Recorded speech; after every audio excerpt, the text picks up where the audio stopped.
नमस्कार, मैं अर्चना, आप देख रहे हैं प्राइम टीवी। वक्त हो गया है प्राइम उत्तर प्रदेश का। उत्तर प्रदेश में विधानसभा की 9 सीटों पर उपचुनाव का ऐलान हो गया।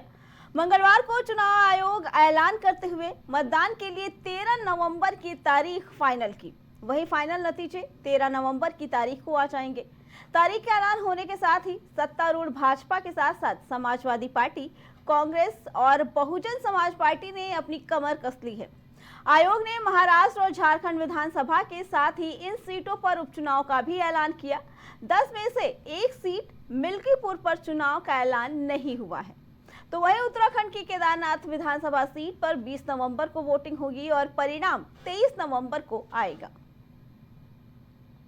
जिस अयोध्या के मिल्कीपुर विधानसभा सीट पर समाजवादी पार्टी की जीत की ताल ठोक रही थी और दमखम भर रही थी, उस सीट पर अभी फिलहाल उपचुनाव नहीं होगा।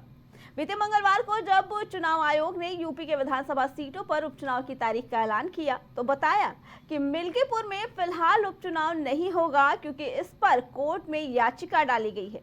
हालांकि बहुत जल्द ही अयोध्या के मिल्कीपुर विधानसभा का उपचुनाव का रास्ता जल्द साफ हो जाएगा, क्योंकि याचिकाकर्ता भाजपा के पूर्व विधायक बाबा गोरखनाथ लखनऊ हाई कोर्ट में दाखिल याचिका को वापस ले लेंगे।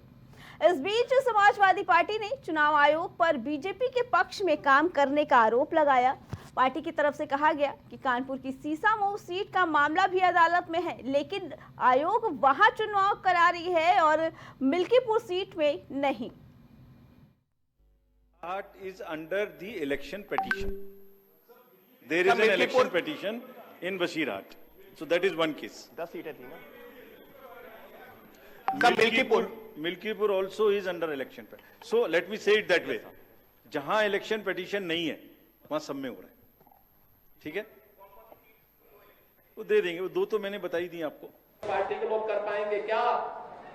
अरे उनको अवसर मिलेगा, फिर डकैती शुरू हो जाएगी, लूटपाट शुरू हो जाएगी, पर्व और त्योहारों में विघ्न बाधा फिर से शुरू हो जाएगी। पीडीए बड़ी लड़ाई लड़ने जा रहा है। पीडीए सबको लेकर के साथ चलने वाला गठबंधन है। पीडीए की छतरी के अंदर हम सब आप लोग हैं, इसलिए पीडीए ही एनडीए को हराएगा। लड़ने की हिम्मत भाजपा की नहीं है और इसीलिए अपने कैंडिडेट से पिटीशन फाइल कराई, आपत्ति कराई और इसलिए मिल्कीपुर लड़ नहीं रहे हो और उन्होंने स्थगित करा रखा है। दुनिया को मालूम है कि जब आपकी इलेक्शन पिटीशन थी और इतने दिन से मालूम था कि खाली है, तो अगर भाजपा की रुचि थी तो अपने कैंडिडेट से वापस क्यों नहीं कराया? या मैं कहूं कि उन्होंने इसीलिए पिटीशन को चालू रखा जिससे चुनाव न होने पाए। अन्यथा जब अवधेश प्रसाद जी चुन लिए गए थे लोकसभा के लिए, अयोध्या हार गए थे, तो अगर आप में हिम्मत थी तो आप पिटीशन वापस लेती। तो सबको मालूम है कि अगर पिटीशन रहेगी तो नहीं हो सकता। कांग्रेस ने केरल की वायनाड लोकसभा सीट से पार्टी महासचिव प्रियंका गांधी की उम्मीदवारों का आधिकारिक ऐलान कर दिया। कांग्रेस ने यह ऐलान निर्वाचन आयोग के वायनाड सीट पर उपचुनाव की घोषणा के बाद किया। पार्टी ने वायनाड के अलावा केरल की 2 विधानसभा सीटों पर होने वाले उपचुनाव के लिए भी प्रत्याशियों का ऐलान किया है।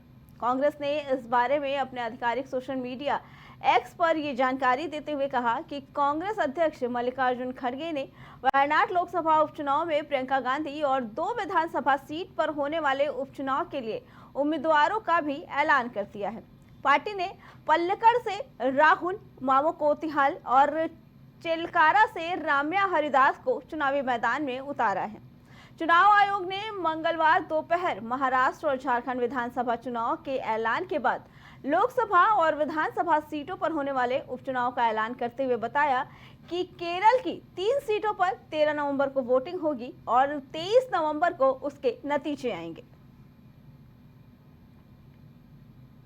तो वहीं खाने पीने की चीजों में थूकने वालों का या उरीन करने वालों का अब उत्तर प्रदेश और उत्तराखंड सरकार ने सख्ती से निपटने की तैयारी कर ली है।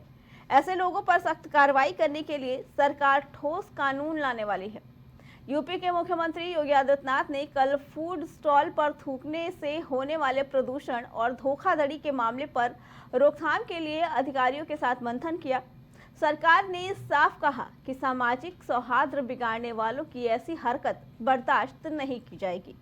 योगी आदित्यनाथ ने सितंबर में एक हाई लेवल बैठक के दौरान इस तरह की हरकतों पर अपनी नाराजगी व्यक्त की थी और इसे जनता के विश्वास का उल्लंघन बताया था।